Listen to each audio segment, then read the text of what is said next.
Kia ora katoa, nā mihi nui, ko Pat Basket toku ingoa. I'm convener of our climate declaration. Welcome to this webinar with Michael Hanne. A long time ago, I was lucky enough to be one of Mike's students on his comparative literature course, where we discussed, amongst many other things, the concept of the death of the author, whereby words once uttered can have a life of their own. But I've recently been reading Ursula Le Guin, and she says, words are responsible for trouble and confusion. The soundest fact, she claims, may fail or prevail in the style of its telling.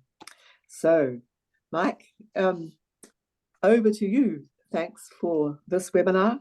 And before he starts, please can I remind people to make sure that they are muted. Thank you, Mike. Thank you very much, Pat. Thanks for the introduction. The first point to make, I am not a climate expert, and this will become very clear as we progress. I think Pat invited me to present the seminar because she knew some of my previous writing, which was about, sorry, I can hear someone there. Someone not muted. A couple of people. Please mute yourselves. Okay. So I think Pat invited me to present this webinar because she knew a couple of pieces that I'd written recently, which were about how we needed to reframe certain public issues in New Zealand. The first was the need to reframe what has been called the poverty in New Zealand. And I've suggested that that needs to be reframed as inequality. That's how we need to be thinking about it. And secondly, housing. The housing problem is not, as it is frequently suggested, the problem that not enough people are able to buy themselves a home, which will not only house them for the rest of their years, but will serve as a mighty investment for their old age. The real issue about housing is that every human being has a right to home. Sorry, someone else talking. Every person has a right to a home which is secure, warm, and in a proper community. So I thought I would do a presentation on framing messages around the climate emergency. As I said, not an expert on climate issues. It was several months ago that Pat invited me, and I thought, yes, I'm a good researcher. I can do this. So I started to review previous seminars in this series, and I was struck by the extreme brilliance of many of the presentations, the variety, the depth of expertise on climate, the direct community action displayed by many of the presenters, and I thought about it and thought, I better ring Pat and call this off. And then I thought about it a little more, and I came to the conclusion that perhaps I do have something marginal to offer about how activists can be most effective in communicating climate issues, and that I would use those brilliant, well-informed previous Our Climate Declaration webinars as the raw material for my argument. So I'm writing piggyback on them. Now, climate activists in general are well aware of the importance of the framing of the message that they give out. They use terms such as climate crisis or climate emergency rather than just climate change. They use global overheating rather than global warming, which, especially when you're in the middle of winter, sounds quite cozy. They use heat trapping pollution rather than the old greenhouse gases. Now, what I'm setting out to do is to examine the devices climate activists currently use to frame their messages and think about how they could be even more strategic in the use of those devices. There are many wonderful communicators, as I said, among the presenters. So my starting point is an analysis of their messages, what devices they are using. I'll be trying to summarize what those devices are, and then I'll be inviting you to build on the example that I set. And at the most challenging points, rather than trying to supply new formulations myself, I'll be asking you to come up with new formulations. So, sorry, I'm trying to move this on.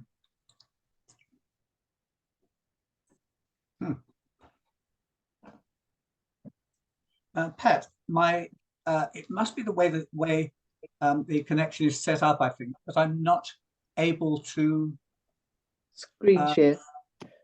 Well, I'm not able to move my slides along. Jack. No, yes, I don't know what that was, but that worked anyway. So the communication challenge for climate activists, what is it?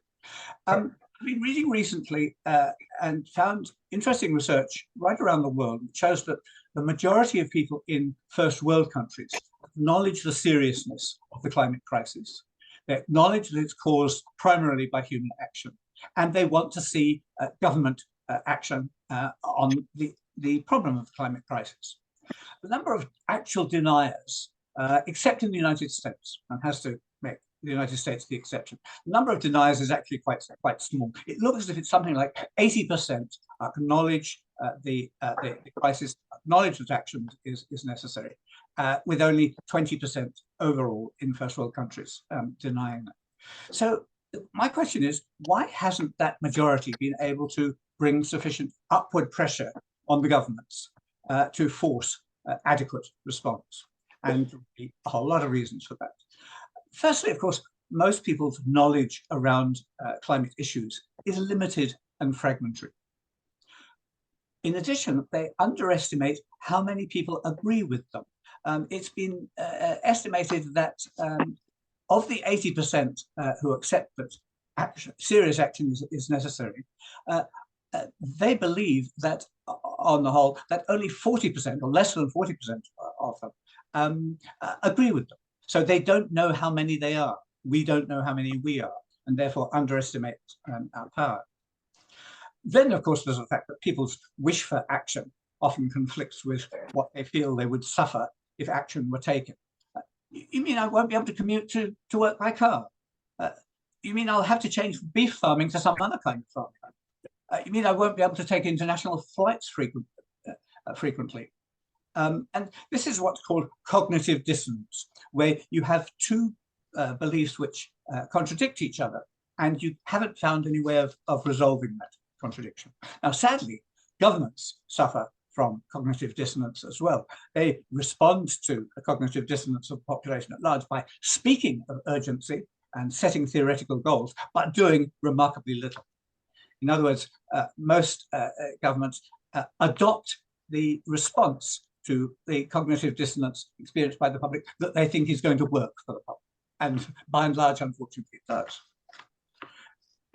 I think the final point I would make is people are pretty much unable to quite imagine where the climate crisis is taking us. And most importantly, are unable to imagine the kind of world that we might create if we tackled climate issues alongside issues of equity. So, question then. How can climate activists turn this around? The first challenge is probably to work on people's climate literacy. And I use that term by analogy with financial literacy, which we acknowledge is often very poor amongst our population. It doesn't help, of course, if you call people climate illiterate, so we put that one aside.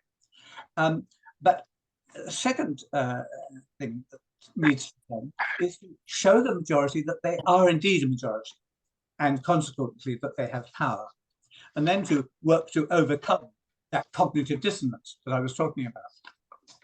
And then finally, and this is the big one, obviously, work on public climate imagination to such an extent that the majority are provoked to press their governments to act. Now, the extreme weather events that have been occurring over the last 2 to 3 years, at least, here and elsewhere, the floods, the fire, the droughts, the excessive, etc., are very clear indications that we are close to, or we're at, that tipping point that climate activists have been talking about for a long time, and from which they have said a cascade of catastrophic events will follow. And indeed, we could say that it is already happening. The cascade of catastrophic events is already happening. Now, those events are clearly helping a wide public to see the immediacy of the problem. This term tipping point, it's a wonderful metaphor. Think over kinds of tipping points that you've experienced. Everyone's experienced it at some time. You've had an armful of books and they tip and over they go. A pile of blocks which you're building and over it goes. You're up a ladder trying to paint the house and you lean over too far and at a certain point over you go. The tipping point is something that we can feel physically. And I want to dwell on that sense. And we know that from tipping points, very often a cascade of books or blocks or one's own body it's something we've seen or felt. And we know also that once you've passed that tipping point, you can't reverse things. Now, this example illustrates the claim that I'm going to make about the importance of metaphors in discussion around any public issue. I'm going to argue that to communicate any kind of complexity, we need metaphors vitally. We rely on what are called heuristics, psychologists and linguists call heuristics, cognitive shortcuts. Most often, I want to suggest, consisting of a metaphor plus a narrative. And these can be either explicit or implicit. And that's how we make our assertions, and that's how we counter other people's assertions. The most effective metaphors relate to bodily experience, like the tipping point, for instance, and have an emotional content to them.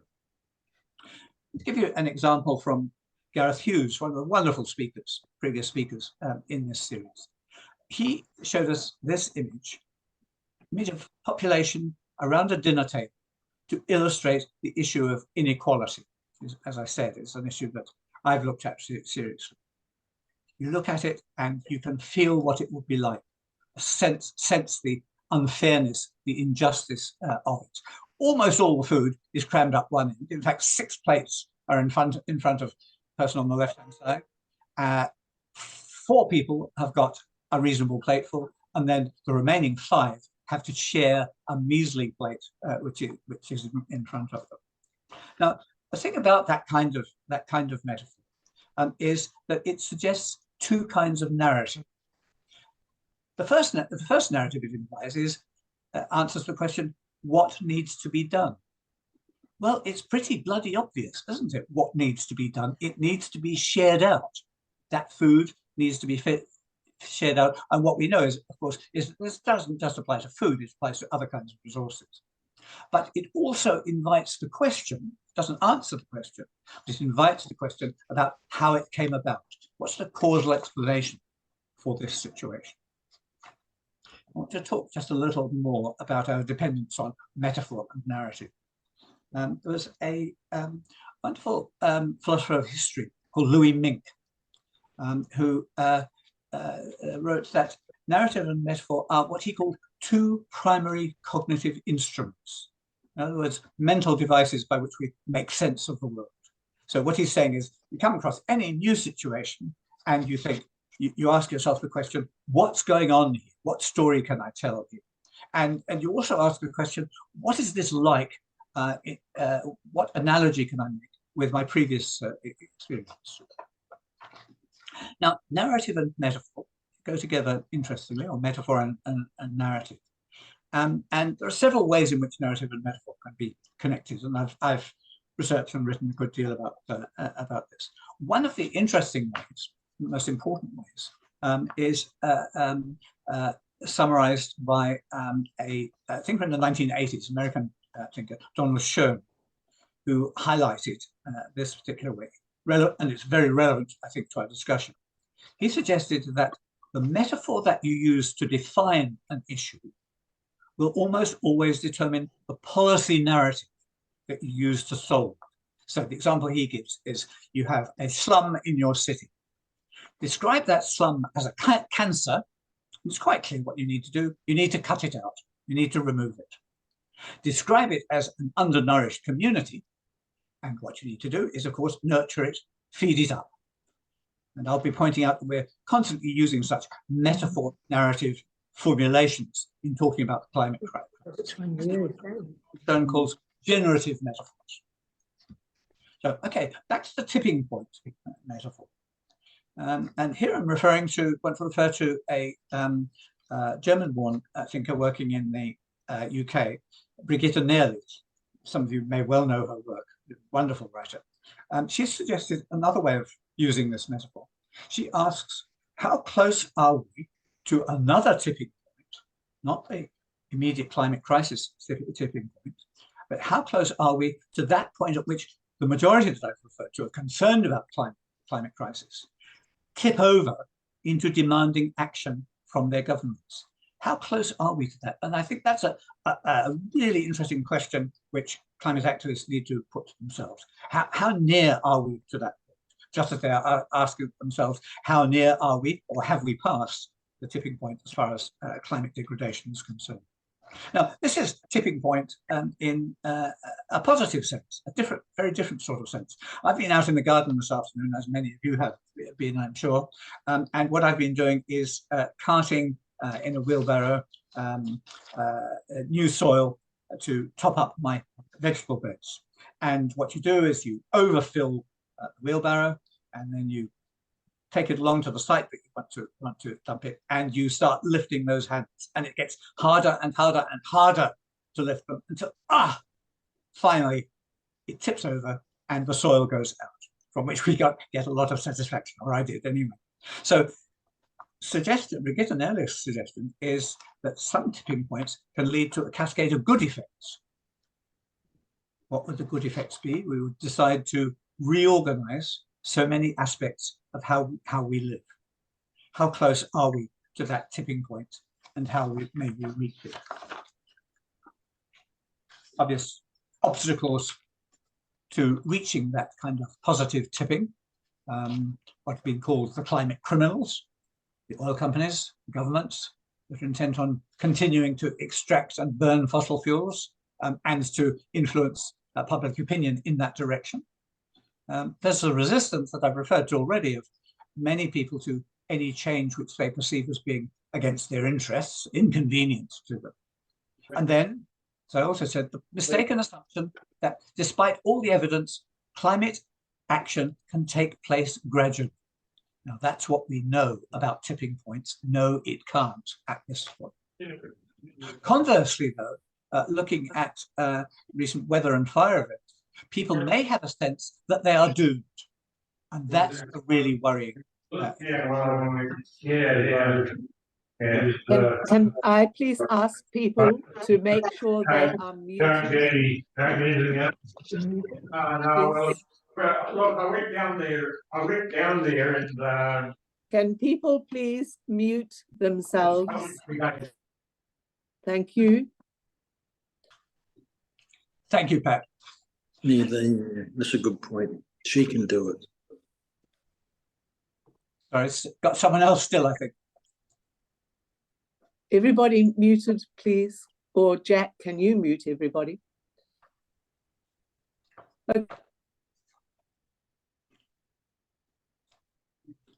Okay, so how can activists work to get past these obstacles? We need to recognize that a radical change of mindset, of imagination, I'll come back to that word. The radical change of imagination is required among the population at large. If the necessary actions are to take place at all the levels, from household to national to international. And it's clear that the old notion of the information deficit model doesn't work. That's the model whereby you say, I'm sorry, but there's something you don't know, and I'm going to tell you about it because I do know about it. That doesn't work. What is needed is what's been called a paradigm shift. And that was a term that was developed in the context of studies in the 16th century or studies of the shift in the 16th century in Europe, from the belief, which had been in place for many, many centuries, that the universe centered on a fixed Earth, everything rotated, revolved around fixed Earth, and which was a belief which has survived mountains of contrary evidence to the recognition with Copernicus that the Earth moves around the sun. And there were, of course, a cascade of consequences to that. So what we need is a shift of the public imagination of that kind. And only great imaginative creativity on the part of climate activists will make that possible. And I know from all the climate activists that I've heard that creativity is there.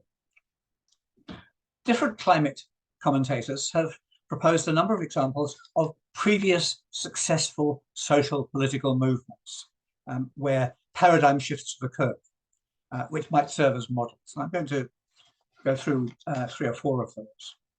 The first, the one that's used a good deal, has been used in these webinars, is the recent example of the relative success of the anti-smoking campaign. Someone said in this series, we must stub out the climate crisis. Lovely, lovely image, lovely formulation. And the question you need to ask is, how was it? How has it been that, relatively speaking, there has been such progress in the anti-smoking campaign? And I think several answers to this. One is that cleverly, our governments took the legislation necessary in stages. They did one piece at a time and got acceptance for each piece. So you mustn't smoke in the workplace. You mustn't smoke in cafes and restaurants. You mustn't smoke in etc. etc. They took on the tobacco criminals directly. And much like the Copernican revolution, though, as I say, the evidence of danger to health had been piling up for decades without action, suddenly there was a relatively rapid acceptance, a cascade of positive consequences. There is a problem about this analogy there. And the problem, I think, is that it only worked in the tobacco case because it was a relatively simple case. And immediate benefits were felt. As soon as people didn't smoke in the workplace, people could say to each other, oh gosh, it's more pleasant in here, isn't it? As soon as they didn't smoke in cafes and restaurants, and so on and so on, you could feel the immediate benefit, and the majority of the population noted that. Now, that is not the case with climate action. If we reduce greatly the emissions from vehicles, we will not feel an immediate change in the climate. It may get slightly cleaner air in the cities, but not immediate change in the climate. And then there are models offered by other campaigns, which we could point to. Is the abolition of slavery, the women's movement, and civil rights campaign. Now, those last two, especially, one would have to say that those successes are incomplete, of course. But on the whole, we can look back at those earlier practices, and it now seems obvious how appalling they were. How could it be that people thought it was okay to own other people? How could it be that women were excluded from voting, from owning property, etc., etc., etc.? So you look back at those practices, and it's obvious that they were appalling. We need to ask the public, why do we find it appalling that people thought that? What values do we live by now that they are outside? We need to ask how so many people could have been so blind.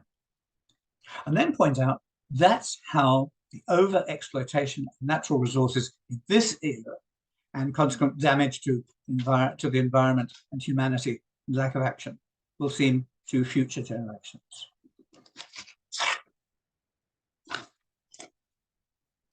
So we need to be outlining alternative sets of narratives in each of areas such as transport, agriculture, health, and so on. And these will be alternative narratives that will say, how will the world be, how will transport be, how will agriculture be, how will health be, if no significant action is taken? This is, as I say, an effort of the imagination.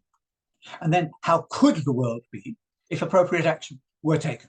It's taken fast. There is no, it's important to point out, there is no option to do nothing in this crisis. You need to think of the crisis as an avalanche caused by human action, and point out that in an avalanche, you can't just say, oh, I think I'll stay here. Several commentators, and Rod Oram is an outstanding one, have argued the need to shift from dominant ideology of individualism to collectivist ideology, thinking of the collective, of the community, of the population as a whole.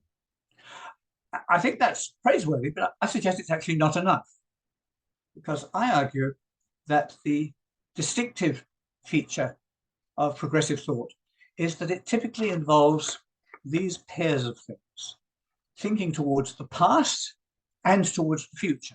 Now, that contrasts with conservatives who just think towards the past. Thinking in terms of rights and responsibilities, in contrast with neoliberals who say it's our rights, it's our freedoms, that's what we have to worry about. And then paying attention to the individual and the collective. And here the contrast is in two different directions. Contrast with the neoliberals who focus only on the individual, neoliberals focusing on the individual, and communists or nationalists who focus primarily on the collective, neglecting the individual. Progressive thought has to involve both this and. Progressive thought around climate sees humanity as being in and part of the environment. I had an extraordinary interview recently, a number of you may have heard it, with Shane Jones, candidate for New Zealand First, who said he was being pressed hard on climate issues. And he answered eventually, we should be saving people rather than saving the climate, as if they were real alternatives, as if that was possible. But that is typical of conservative thinking. So it turns out that progressive thinking is more complex than its alternatives. And this is something I would emphasize in so many areas. That makes it harder to communicate. Progressives find it harder to communicate what they have to say. And that's why the metaphors that we use and the stories we tell are crucial. Now, metaphors don't simply make comparisons. That's what similes do. Metaphors embody likenesses. And what they do is they draw audiences into viewing the world through a particular lens. And I'll give you an example in a moment. Narratives make us think in terms of actions. Who's doing what to whom, what's their motives, what are the consequences, what's the ethics of it, what should be happening, what could be happening. Neoliberal thinking, which has been dominant for decades, is essentially simpler than progressive thinking. It focuses on individual and rights only. Look at the neoliberal metaphors for how life is and should be. Life's a race. You're going to have winners and losers. It's absolutely inevitable. You can't expect everybody to reach the finishing line at the same point. Or life is a ladder, a series of ladders. We're each climbing a ladder, and how high we get on the ladder will depend very much on our own effort, how hard we work. And those metaphors, I have to say, are largely dominant in public discussions, as if neoliberals have taken over the territory. And the important thing is, it's not just a matter of communication. It's not that neoliberals will use these metaphors every time they speak, but they are in the backs of their minds, and they are in the back of the minds of so many people who listen to it. You keep that image in the back of your mind, and those metaphors generate narratives which likewise stay in the back of your mind. So in neoliberal ideology, we are all free individuals with equal capacity to create our own future. Progressives know that isn't the case. Philosopher Alistair McIntyre insisted on the role of narrative, of storytelling in ethics. He said, how can I know what I should do if I don't know what story I am part of? So he's arguing against ethical philosophers who talk about developing the right principles. Once you know the principle, then you act on it. And he says, yes, but you can only act on the principle if you know what story you are part of. So we need to be telling the stories which see humanity as being involved in and around climate and equity, so that people can reflect on what they should do. We need to be telling stories all the time. And behind so many narratives lies the key metaphor, as I've suggested. I found one of the enormously impressive things about the community climate activists we've heard in these webinars, and I'm thinking especially of Scott Willis, Anitra Nelson, Ella Suzanne Lawton, and others, is that they've shown that climate activism involves not sacrifice of individual interests, but expansion or blending of individual interests into the collective, and vice versa.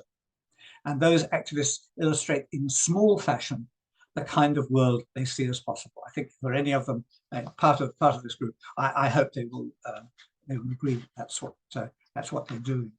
And so the first challenge that I put to you, and it's one to which I don't have a simple solution, is to find metaphors which embody that sort of expansion or blending process of individual interest into collective interest. If it weren't for Jacinda Ardern's wonderful use of the term team of 5 million in the course of working with COVID, which worked so well, but which has now been, I think, exhausted. The term team is not one that would be acceptable in the New Zealand public arena. Then we need to look for other metaphors, and that's what I'm asking you to do. That leads me to reflect on the assertion widely repeated by progressives that we should think global and act local. Michael Lee, when he was talking about anti-consumerism, quoted David Fleming, who wrote, "Large-scale problems do not require large-scale solutions. They require small-scale solutions within a large-scale framework." Now, I think that's a lovely idea, but my thinking is that we actually need solutions that run right through from small scale to large scale. If we don't do that, if we think everything can be done at the local level, then we let the politicians and the governments off the hook. I think it's very important that we don't do that. And this, I think, is the greatest challenge. It is to communicate the need for action at every level, from household to community to governments to international level. And that involves expanding and extending community thinking and action to national level, offering narratives for each level, and showing people that they do have the power, they do have the numbers to bring politicians to see the absolute necessity of major immediate action on mitigation. Then there's the question of how to address climate crisis on the grand scale. There are many outstanding communicators, as we well know. Greta Thunberg, of course, the heroine amongst them, talking to the World Economic Forum in Davos in 2019, used that wonderful phrase, "We must act as if our house is on fire." How does that work? Why is it so effective? Well, first thing is it personalizes the crisis. It sets a problem out there, personalizes it, brings it home to you, to me. It's inclusive. It's for all of us as individual and as collective. It's serious. It's telling you this is something you need to act on very fast. You need to act immediately. But also it poses the question, without answering it, of causation. How did this come about? How did this house fire come about? Now, what I'm suggesting is that we need to multiply effective images of this kind, not just for the causes of the emergency, and some very good ones. We are tending to, it's an overshoot of human ambition. We've been asleep at the wheel, or descriptions of images just for the nature of the problem. What we need are images that imply problem plus solution. It's clear that that just talking about the mistakes that have been made and the threats that we're experiencing has exactly the wrong effect. It really puts people's backs up. And we need what Jess Berenson-Shaw called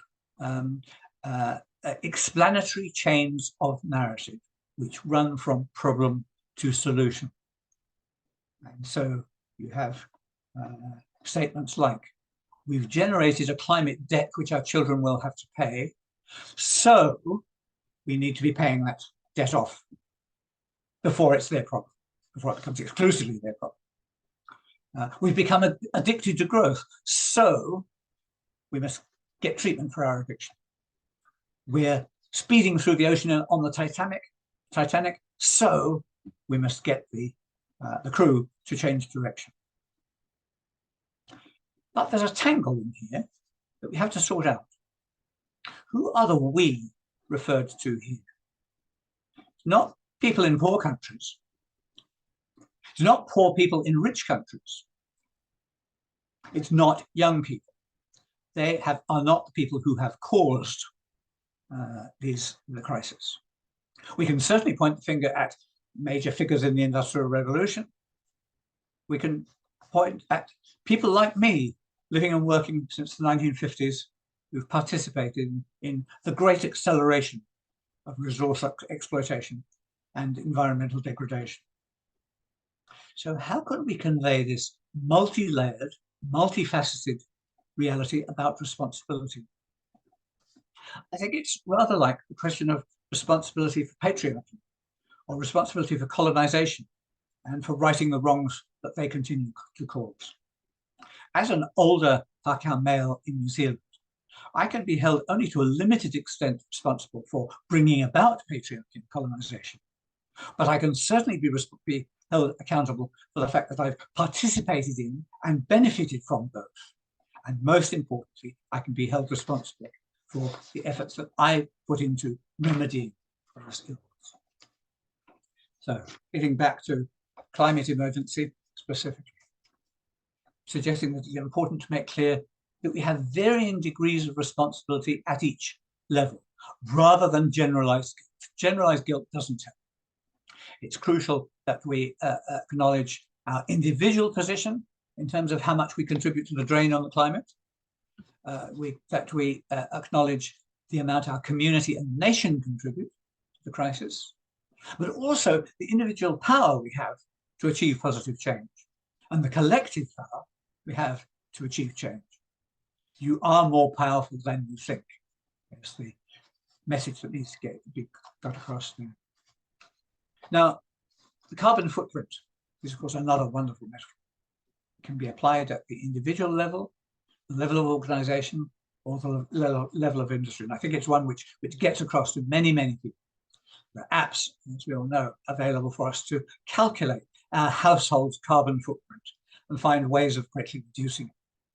We can each lighten or reduce our footprint. We can stop trampling the earth, and so make a substantial contribution to mitigating harmful overheating by modifying our domestic arrangements, using public transport more, changing how we heat our homes, avoiding air travel, greatly reducing our consumption of goods whose production involves carbon emissions, ensuring that our personal investments are in climate ethical funds.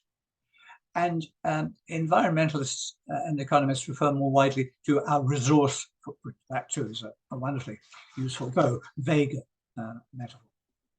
However, what we quickly discover is that in many areas, our attempts to reduce our carbon or resource footprint are thwarted by government and corporation policies, or the lack of them, in areas such as power generation, agriculture, provision of public transport, city planning, etc. And it's important that we highlight this so that people get a sense both that they have a personal responsibility and that they should be making demands on government and business where the responsibility lies with them. So we have a personal and a collective responsibility to achieve change. Again, not either or, but both. Now, just a few words about mitigation and adaptation. When people ask the question, what can we do? It's surprising how little understanding most have of the distinction between mitigation and adaptation. Mitigation, taking steps to limit temperature rises, etc., and adaptation, making us more resilient to changes which are now inevitable. I was appalled recently to read a little article by a urban planner in Auckland, Timothy Welsh, who was talking about the sponge city. And the idea of the sponge city is that you organize your town planning in such a way that there are areas which are built to soak up the heavy rains that your city is likely to experience. And he said this: the sponge city concept is gaining traction as a way to mitigate extreme weather, save lives, and even make cities more pleasant to live in. It isn't mitigating the extreme weather, but it is a process of adaptation. And that, I think, is a real worry, getting the distinction between mitigation and adaptation clear. Many climate activists use a helpful analogy with healthcare. They say mitigation is like preventive action in health. Building not a fence at the top of the cliff, but a fence some distance back from the top of the cliff so that people aren't going to fall over. In that it emphasizes human well-being rather than treating people when they get sick. So adaptation is the ambulance at the bottom of the cliff.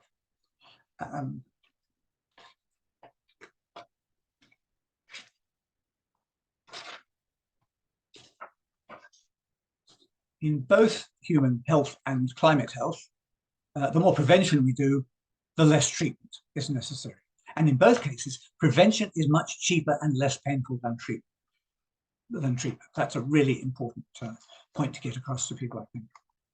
Nevertheless, we need to recognize that actually the same problem arises in the healthcare field. Also, governments and the population at large place little emphasis on preventive health and preventive health education, and much more on the building of hospitals and other treatment facilities. So it's a challenge in both fields. It's an analogy which will have limited validity for some listeners. We can, of course, pursue those health and sickness metaphors further. The earth has been made sick by human actions, and we must offer emergency life support. It's one way it's been expressed. Some like to say we've made Mother Nature sick, but others find that to be gender stereotyping. Health metaphors are particularly effective because they link to the damage which unchecked overheating is having on human health and well-being itself. In other words, the metaphor of the health of the earth spills over into the literalness, the reality of human health. Another health-related analogy that's helpful, perhaps, is that with the outstanding cooperation which made the development of the COVID vaccine possible, that international cooperation was absolutely outstanding. One then has to remember that, of course, there was extraordinary lack of cooperation in other aspects of the pandemic, including distributing the vaccine. We look then at a number of other metaphors for climate action.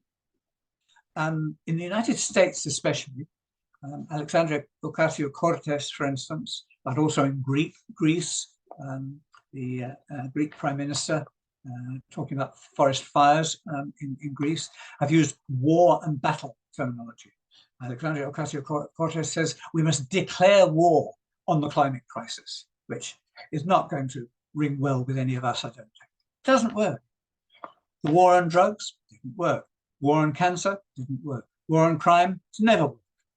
It's noticeable, incidentally, and I've written on this, that leaders who use the war metaphors around COVID, we must fight COVID. Trump and Boris Johnson both saying that they were commanders-in-chief in this fight, were the least successful in dealing with COVID. It's a metaphor that fosters dispute, and also it tends to normalize war. It tends to suggest that war can be a good thing. Other metaphors use the journey terminology, with steps taken, we're at a crossroads, there are obstacles in our way, best paths, this way, right track, wrong turnings, navigation. We need to turn the tanker around. These images prevail, but they're rather weak, I think, in comparison with the health metaphor. Other metaphors, we're not living in balance with nature, we're living in harmony with nature. We must restore balance or harmony. And then the earth is not ours to control. We are not its owners. We are caretakers or stewards of the earth and its richness. And I've always thought that the label friends of the earth, I think that's a lovely image. Several speakers have asked how we can most effectively talk about the kind of economy that would allow us to live our lives sustainably and equitably. What metaphor to choose for that? And the actions that would make that possible. And here, you see, we're looking for narratives. Now, you won't be surprised that I come up with Kate Raworth's donut metaphor. Wonderful for communicating how we should be living. The outer ring, ecological ceiling, that shows which we should not be exceeding, we should not be bursting through, and the inner ring, social foundation, the floor below which we should not let anyone's life descend. But it's also wonderful for demonstrating where and how we have breached the ecological boundary, and where and how we've breached the boundary of human decency. Donut image echoes and supports helpful metaphors of the circular economy, particularly of Louise Nash's presentation.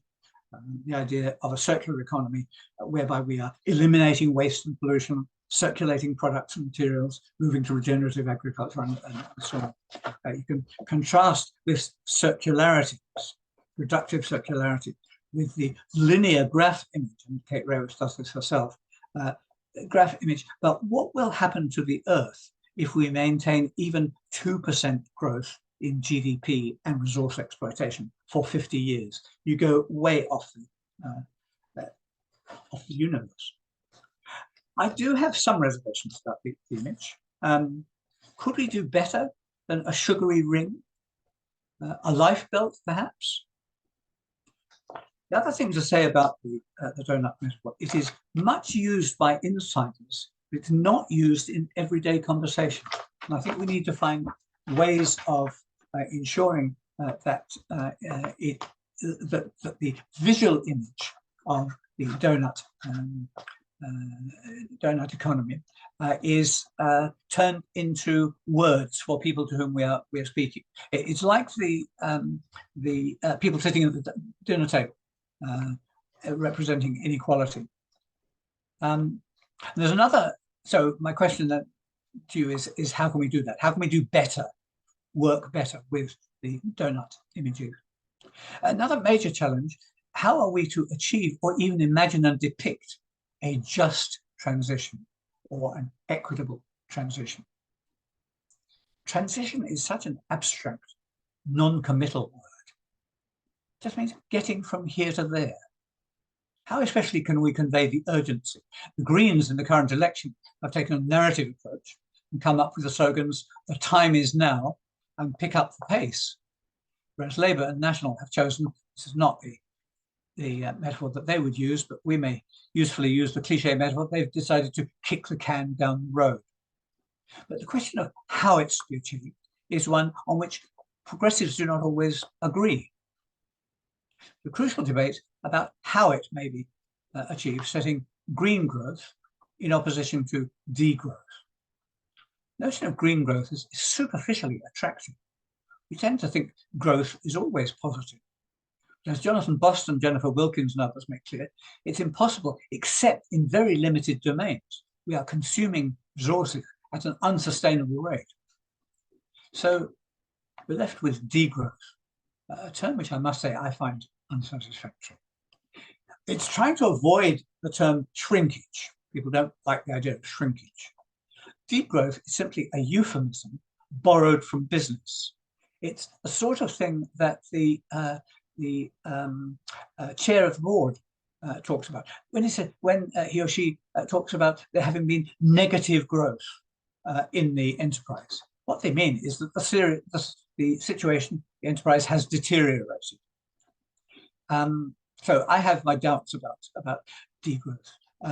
Joanna Santa Barbara uses the lovely term contraction of the human enterprise. That's got a much more deliberate, purposeful feel to it, hasn't it? Achieving more for less is another formulation. Michael Lee uses anti-consumption and anti-consumerism, and that focuses on a specific dimension, doesn't it? And then we have the well-being economy, which Grant Robertson uses, and which Gareth Hughes uses as well. He's a chair of an organisation which is committed precisely to well-being economies. Fundamental problem is that growth mostly has positive connotations. We want our children to grow. We want our plants in the garden to grow. We want our savings to grow. And it's hard to get past those positive connotations. But we know some kinds of growth are not good. And here I think we need to use the analogy with cancer. That's a kind of growth that's not good at all. Obesity, likewise. Too much, wrong kind, wrong place. So working on the negatives of some kinds of growth is something we need to be doing. Raworth talks of seeking to thrive rather than to grow. And I think that's a great formulation. How do we use that formulation more widely? How do we make it more persuasive? But, of course, and this is where Jennifer Wilkins and others make the crucial point, economic contraction and circularity aren't enough, because what is needed is redistribution of wealth. So, in fact, the economies of rich areas need to shrink, the economies of poor areas need to grow, and we need terms to convey that. Raworth suggests regenerative and distributive by design, very precise and not catchy, I think. Rod Orum's term, symbiosis, mutually beneficial relationship between two organisms taken from biology. Useful, but again, too abstract. Can you suggest other metaphors like that? Jonathan Boston talks of a new social contract. I think he's absolutely right. We need to imagine our social relations differently, and that's where we come to the issue of imagination again. And I come to the end now, near to the end, quoting Jennifer Wilkins, one of her, in her webinar. We need a shift of growth from one region of the world to another. And she says, she lists 3 simple narratives that are required if we're to achieve a just transition. We need to stop doing some things, do more in some areas, and less in others. We need to do things differently. So simple, but not easy to communicate in a catchy way. So that's my final challenge to you, to turn that series of narratives, baby narratives, into something which will work in terms of convincing the public. Thank you, Pat.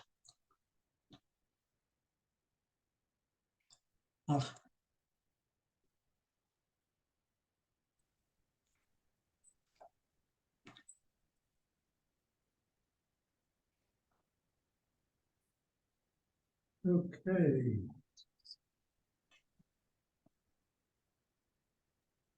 You are muted. I'm sorry. Thank you. I thought I had unmuted, but I'm right. Apologies for that. Thank you, Michael. I'll start again.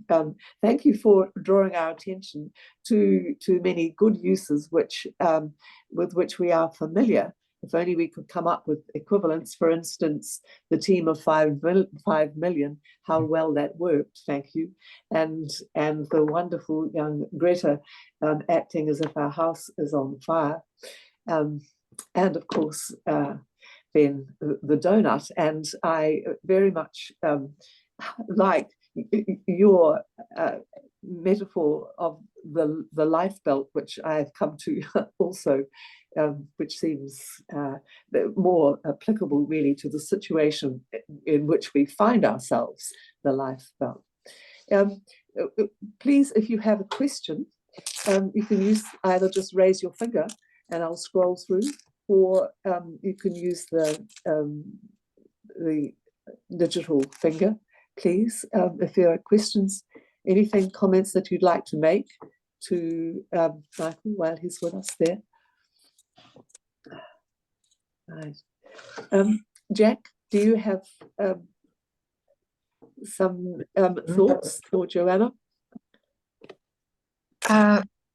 Yeah, I just a partial response to Michael's challenge about about finding a metaphor for redistribution, not a metaphor, but perhaps on the way to it, and perhaps someone else can work with it. But I find the word fair a powerful word, we start recognizing fair when we're very small, when we're 2 or 3. That's not fair. And I would like to shape a metaphor for the conveying the importance of redistribution around fair. If somebody else can complete the metaphor, that would be really good.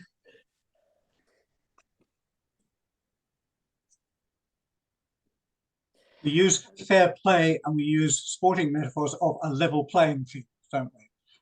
Those Yes, are yes. very well known ones. Can we do better than that? Yeah. We have a comment from Michael Hanne, who suggests the simile of maturing just came to mind. What does a successful and viable forest do at the end of its emergent growth phase? Are you implying, Michael, that we are at the end of the growth phase in terms as a species, I wonder? You go on to say growth is in its most fundamental form an essential part of the cycle of life.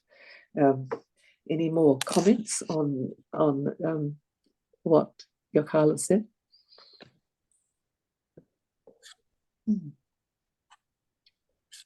Right.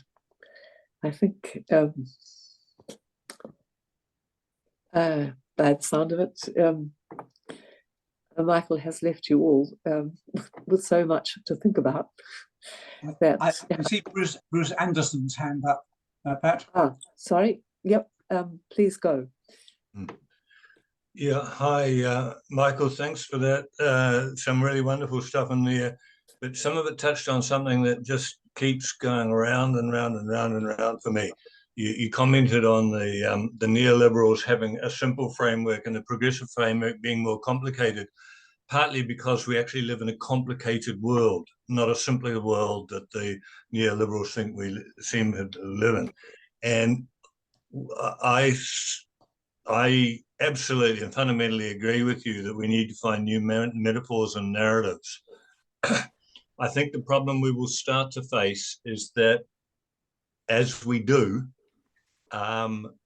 we will gainsay and naysay ourselves as progressives so often do, and find the flaws and the issues inside what we are doing. This is the famous trajectory of progressive language and thinking. We split and we split and we split and we split. So I just want to make a plea and hope you'll support it, Michael, for us to try and coalesce around some simple narratives rather than to build hundreds of almost the same but not quite narratives and almost the same but not quite metaphors. And I think it was The Life of Brian where they showed exactly how this works. That's my worry with this, is not so much the creation of metaphors, and narratives, because I think there's a fair bit of it going on, but the coalescing of them into things that have wider and stronger impact. I wonder if you can comment on that. I do agree with that. Two things I'd say. One is that I think it's really important that we draw people's attention to the making of metaphors and encourage people to make metaphors. Metaphors should flourish. Attempting to get the one metaphor that's absolutely right is a fool's errand. I can think we can see that in relation to areas like or terminology for people with a disability, handicapped, etc. That whole series. There is no perfect answer to that. So encourage people to allow metaphors to proliferate, but also fix on Putting our hand up. Work at any particular moment. Fix on those that work. But I also agree about the coalescing, the importance of the coalescing of narratives, of building sets of narratives which belong together. and they will often be linked by metaphor. The metaphors, for instance, of life as human life as a race, that has so many different bits to it, connections to it, that make it very powerful, unfortunately. So yes, I agree absolutely on the need to ensure that metaphors are running, that narratives are running parallel with each other and linked to each other, are linked to each other. Thank you, Michael. We've got a question now from Sally. Hello, Mike. Hello, Sally. Hi. I found that absolutely fascinating. Thank you so much. I just was reflecting on a couple of points there. I think you started the talk talking about, you know, how activists can be most effective in this space. And I think about the sort of increasing binaries that we live in, you know, the us and them, you mentioned the use of we talk about sort of local versus international, Republicans versus Democrats, whoever the us and the them are. And I also sort of pick up on the point that, you know, like language really matters, and, you know, the team of 5 million might get a bit tired, but so kind of using the narrative, I feel, is a softer way to approach issues that have become so thorny and binary, that it's sort of a softer way to do it. But I'm just interested in your sort of thoughts about like that, the changing nature of those, the words that are okay or not, the kind of the changing metaphors that are relevant, and how we can best sort of position that language to have an effect on this issue.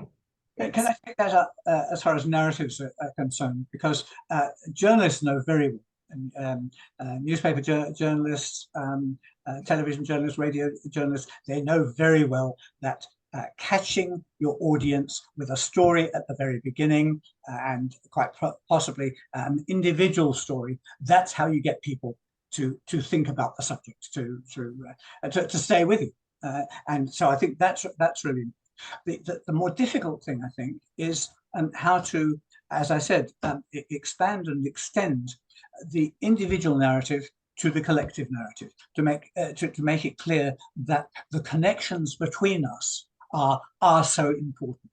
And that, I think, is one of the major challenges for climate activists and activists in other fields, to emphasize and highlight and find metaphors for those connections. We have a question from Robin. Thank you for that, Michael. It certainly gives lots to think about. The phrase that occurred to me was one, all for one, and not so much that, but one for all, which I think follows on from what you just said, that if we as individuals take on a collective responsibility, then that might move us in the right direction. I absolutely agree with that, yes, except that I would say that actually it's the whole phrase that's really important, because all for one and one for all emphasizes the connection between and the dynamic movement between the individual and the collective. So the collective must be looking after the individual, just as the individual must be thinking of the collective. We have a comment from Jenny Campbell, who asks, do tangata whenua have a whakatauki, a proverb, which encapsulates what we need? Can anybody answer? Or do you have an example, perhaps, Jenny? Where is Jenny? Yeah, no, Pat, sorry, I've just got home from work and I've come in later, and I'm just thinking sometimes English is so stilted and limited, and we've got our own, you know, tangata whenua who've got wonderful ways of describing things that Pākehā people find really hard to put into words. Yeah, I mean, look how we've picked up on He Waka Eke Noa. All of us know have a concept of what that is without arguing over, you know, one or two words or a joining word or something. So just a wee thought of mine, being tangata whenua myself, as many of you on this call will be. I don't have that knowledge, but it's a suggestion. Kia ora. Thank you, Jenny. Do we have any more comments or questions? Deirdre has her hand up. Deirdre, sorry. oh, good. I couldn't find the yellow hand. So Right. Michael, one of the things that you brought out was an illustration by about a table, and there was an illustrator there who'd obviously done that work. And one of the things that in campaigns which really works is actually putting the verbal metaphor into a visual one. And so paying that person the side eye to New Zealand, whoever it was that did that, would be a very powerful way to get forward. I worked as the director of ASH in the anti-smoking movement, and noticed that the big images we got a long way. Once we got a decent image, and we went further on. It was the actual visual image as much as the verbal metaphor. I absolutely agree with that, and especially, of course, if you have the means of presenting that visual image to people. We had 273 crosses on Parliament grounds, as representing the deaths from passive smoking at one stage. Yes. That's just an example. And indeed the images which were presented on cigarette packets. Perhaps following you up, that in fact there have been protests worldwide where people pretend to be dead and lie in the street to bring to life the number of deaths that will happen through fires or heat or whatever, and that's not quite a kind of drawn picture, but to take it to the other extreme, a real life picture. Pictures, yes, creating images which will be photographed and filmed, and will therefore be presented to a much larger public. Yes, yes. When the picture of the beginning of the Maori land march,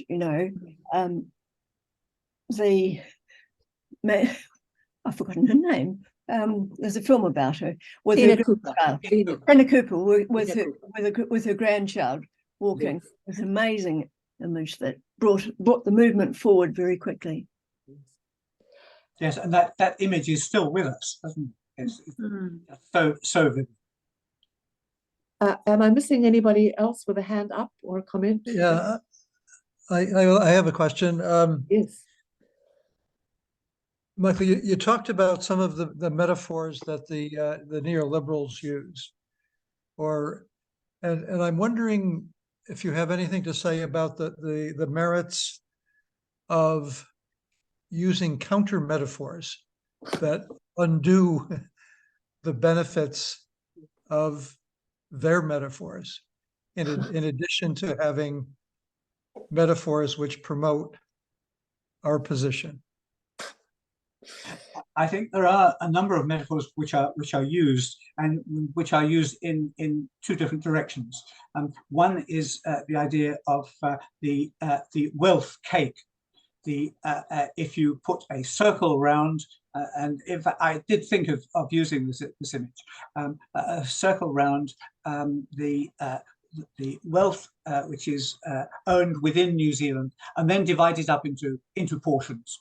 Who's got how, and the impact of it is quite extraordinary in terms of what the top 1% owns, what the top 10% owns 40% of the wealth. There's a middling sort of amount number, another 40% who own 40%. That seems reasonably fair distribution, doesn't it? And then you discover that at the very top of the cake it is the 1% of wealth which is owned by 50% of the population. This is, I find, absolutely astonishing. Now, the cake metaphor is one which is used by both sides. Neoliberals will say, yes, it's true, we need to increase GDP, increase output, increase wealth, and then the poorest people will, of course, get their slice. But what we know from the other end, from the progressive end, is that if they get 1% of the increase, then they will not be getting very much at all. So yes, there are metaphors that can be used backwards and forwards. I do think the people at the dining table one, which actually has the same statistics in it as the, or very much the same statistics as the cake, wealth cake or GDP cake. Of course, progressives want to talk about the wealth cake, how that is divided, and the neoliberals want to talk about the productivity or GDP cake, because that is not visibly divided. There are other terms, of course, that are things like the trickle-down economics, and its reverse, which can be suck-up economics, where it goes from the lower levels to the upper levels of society, to the wealthiest levels. But I think, yes, we can play around with visual images like this and metaphors, and I think they can be very powerful. Yes. Thank you. I've just flipped through and I can't quite see any hands up. Is there another hand? I've got another one. Good. Michael, you talked about, if I heard you correctly, early in the talk, about metaphors which have a some relation to a physical experience as being more powerful. Would you comment on the role of fear in metaphors? Because we're often told, well, the messages have to be positive. On the other hand, fear is a very adaptive response, especially when one is in an emergency. And I've always found a contradiction there that I'd be interested in how metaphors might relate to that contradiction. I would take up Jess Berenson-Shaw's point really about that, which is just telling people about something they should fear, just talking about a threat, or just talking about guilt, for instance, doesn't work. What you have to have is the statement about something which is to be feared, and immediately it has to be followed by the steps needed to resolve that fear. So yes, I would agree with you that fear is an important driver, and that just offering positive messages about climate, oh, we could do this, we could do that, etc., that doesn't work. You've got to have the fear plus solution. I see that Jenny has just come up with a lovely whakatauki, and she says, I'll read it in te reo. No te roro, naku te roro. From your food basket and my food basket, there is sufficient for everyone. Thank you. Lovely te reo. If there's nobody else with a comment, I would just like to ask a question. Oh yes, there goes Joe. Sorry, Joe. No worries. This is a bit of a different question, Michael. It's about process of arriving at the right metaphors for the messages that you want to deliver, and I want to ask you, if you don't mind, if you would entertain this question, when you sit down to prepare to deliver a message, how do you proceed with arriving at the right metaphors? Do you just sit and work out what's going to be the right metaphor? Do you have a compendium of metaphors? How do you get to the right one, or ones? You usually want to have more than one. I think in any area that I'm working on, as I said, I've worked on how we frame poverty in New Zealand, how we frame the housing issue in New Zealand. What I do is just try and collect as many examples as I can, and as I've done today, and say, okay, what's working here? What needs improvement, and how might we improve? What is it that we've got to convey here, which isn't quite conveyed by the metaphors that are in current use? Thank you. I find that very helpful. I'm going to start collecting metaphors from today. We have a question from Bruce. Yeah, about that. Once you've collected them, I think Donald Trump has the best lesson for all of us on that, which is practice it. Mm-hmm. Get out there, try it out. One of his geniuses is his ability to find the messages that resonate with his chosen audiences, evil though the messages are. But I find myself in the trap of trying to get it right before I try it out. And what we have to do is be trying our stories out with people and seeing which ones work. And I think that's a really critical part of the process of development. As I said, though, I do think it's important not to try to find the perfect metaphor, because something that's often said every time you employ one metaphor, you are taking a particular perspective on a topic, and that excludes all the others. So it is proliferation of metaphors, especially in an insider group like this, that I think is most effective. And then people will sort through them and say, "Oh yes, that one's good. This one works. I'll try that out." I would like to ask a question really about actions that have a metaphorical intent and message. For instance, the gluing of a hand to a pavement, right, which perhaps shows how totally stuck we are in cars. But it seems to fill people with a certain horror, right, those who are the spectators. We've had an instance just the other week when 3 of our Restore Passenger Rail protesters were imprisoned because their bail was refused. I think actually at least 1 or 2 of them, including Rosemary, have now gone back home. But do you have any comments, Michael, on how actions become metaphors, and what kind of action? What do you think about the gluing of hands to pavements? I think I would say simply that you need to think very hard about who you are hoping to convince by using a particular action. It will really work.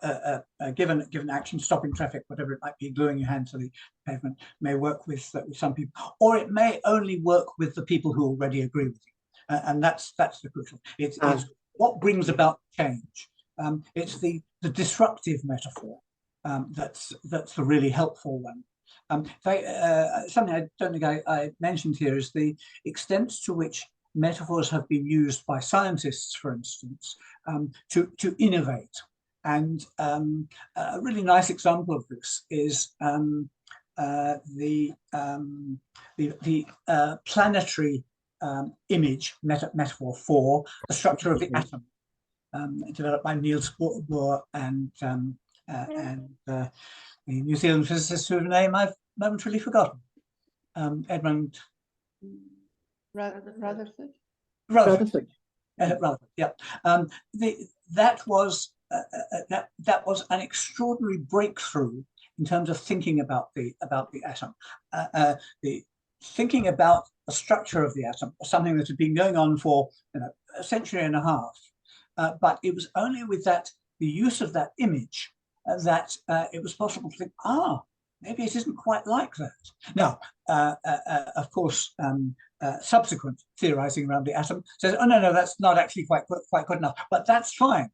It's the initial use of it that worked. Another example I can give you is the recognition in the 17th century, early 17th century, that the human blood does not ebb and flow between the heart and the extremities of the body.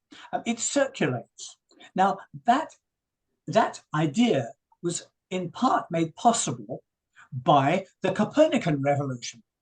That is, the theorists around how blood was transmitted.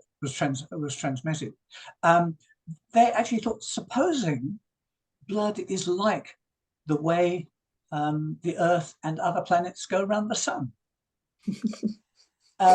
Charles Darwin, in his Beagle notebooks, as he was doing his observations, which led him obviously to developing the theory of the origin of species, in the margins of his notebooks, as he's going around South America, Galapagos, and so on, there are upside down trees, and the tree works as a metaphor for him, a parallel, an analogy for him to the idea of infinitely differentiating a species. I give you lots of other examples, some very interesting ones in the history of medicine. Thank you, Michael. We have another question from Jack. Is that your hand? Yes, thank you. Michael, you've spoken about, having a range of metaphors, different metaphors for the same purpose. And presumably, it's different strokes for different folks. Yeah. Do you have any rules of thumb for trying to identify the kinds of metaphors that are likely to be most successful with particular positions or types of people?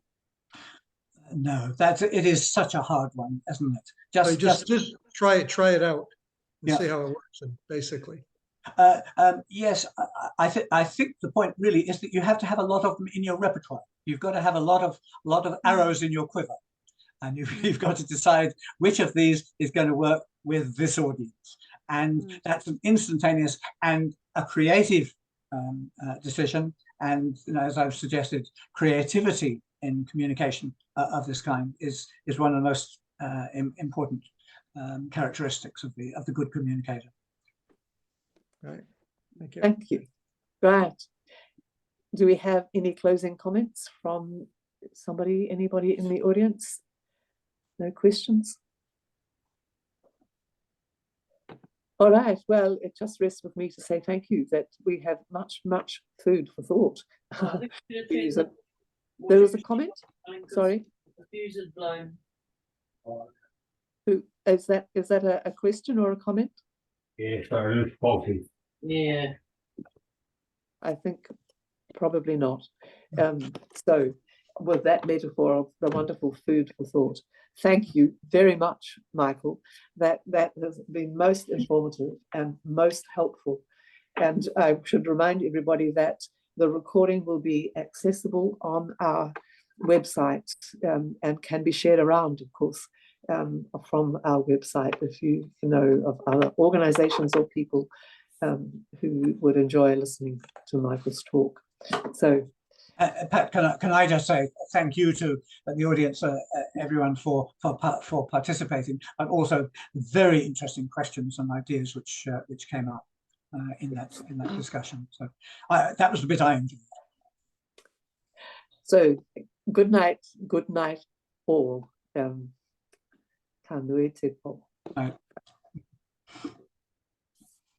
Thank you, Jack, for the technical help.